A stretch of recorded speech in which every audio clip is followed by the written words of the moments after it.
Hello, everybody, and welcome to the Politics Lab on YouTube. My name is Bill Muck. I'm a professor of political science at North Central College, and I'm joined, as always, by Dr. Phil Barker, professor of political science at Keene State College. Hey, Phil. Hey, I'm in space. It's really, as viewers will probably recognize, we are acknowledging the government's announcement that troops in Space Force will be called Guardians. Phil, what do you think about the name Guardians? I don't know what I'm sort of speechless. I don't even understand what that means. It's like saying Marines, but now we're just calling like you're in the Guardians. I don't understand, Bill. I think the Marvel franchise, Guardians of the Galaxy is a little upset about this. My favorite part is you can see it was a name chosen by space professionals for space professionals. Oh, well, yeah. We'll transition from one absurdity to the other because we're not going to talk about Space Force. Instead, we're going to talk about a monumental heated meeting that occurred Friday night at the White House. President Trump had his top staff and conspiracy theory lawyer Sidney Powell, as well as former National Security Advisor Michael Flynn at the meeting.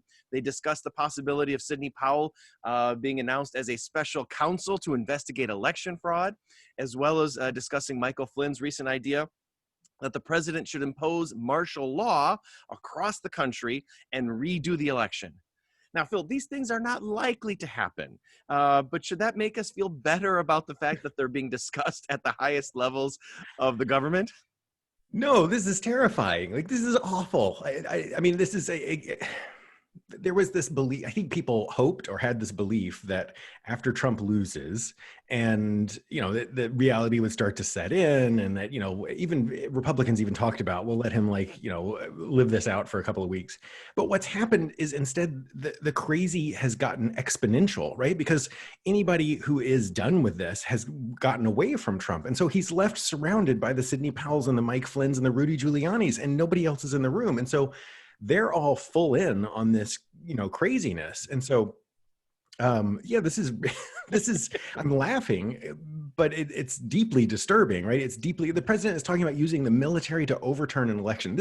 If ever there was a time to use the 25th Amendment, now is the time, right? He's delusional. He's holed up in the White House. He's refusing to acknowledge a democratic election. He's threatening to use the military to overturn a democratic election. Like, you're right. It's not, the military would never go along with it. So it's not going to happen. But the moment the president is even considering that, every alarm bell, every siren, every flashing red light should go off. I don't know. I mean, I bounce back and forth between feeling like this is like watching an episode of Veep, and feeling like deeply afraid for the state of democracy in this country. And I'm not sure. I mean, I guess both can be true, but right. I don't know. How are you feeling? Yeah, very much the same way, right? I guess what was interesting yesterday is that there were press accounts coming out that Trump insiders were worried about this. Not the never Trumpers. We get those complaints all the time from, those who've turned against Trump. But you had insiders saying, we're worried about what the president is up to. That is alarm bells. When those who have been on board with Trump indulged all of the insanity that's taken place, or something like, whoa, seems like he's going a little too far. That should be concerning. And again, Sidney Powell, she's the one who was talking about Hugo Chavez infiltrating voting systems. I mean, this is not like marginally bizarre stuff. This is at the extreme. Michael Flynn, who is now, I think, all in on QAnon, now has an audience at the White House and is spreading these ideas. So yeah, I feel good that it's unlikely to occur. I mean, I think it's almost certainly not going to occur. But nevertheless, these issues are being discussed should just terrify us all. I mean, there was a point during Watergate when Republicans went to the president and said, Mr. President, it's over. It's time. We must move on. None of that is going to happen. You can't even envision Mitch McConnell doing that. He doesn't have the power. He doesn't have the support. So there is no longer any check on the president's bizarre behavior. And that is, I mean, we're lucky that there's only 30 some days left in this administration.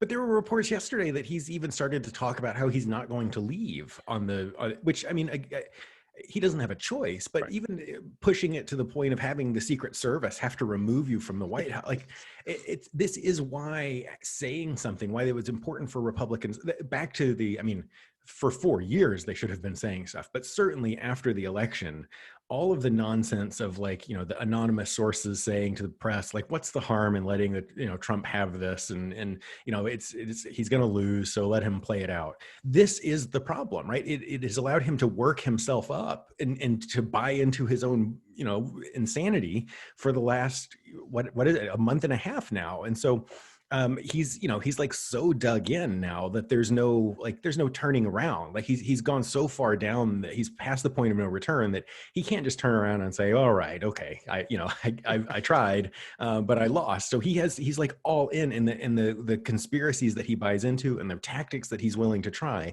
have to get insane, more and more insane as reality closes in around him. I am still confident that, it's a month from today. A month from today is Inauguration Day. I'm still confident that Biden's going to take over. Trump's going to go away. But I am really worried about what Trump might try, and the extent to which, the system is dependent on, everyday people in the military and other, everyday elected officials to stop the most powerful man in the world from holding on to power.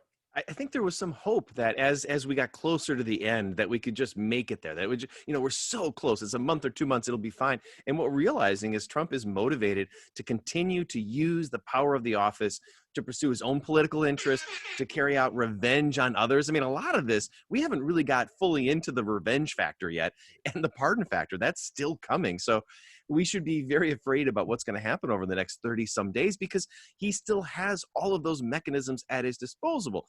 And you're right. The Secret Service knows how to get rid of squatters. So if President Trump hangs around, they'll get rid of him. But everything short of that it has me worried. Well, so this hasn't been, the buzzer has gone off, but I'm kind of curious your thought on this. This hasn't been all that, well, like hasn't been significant in terms of news coverage. So when you turn on the nightly news or pull up the New York Times or whatever, there is reporting on this stuff, but it's not like front and center.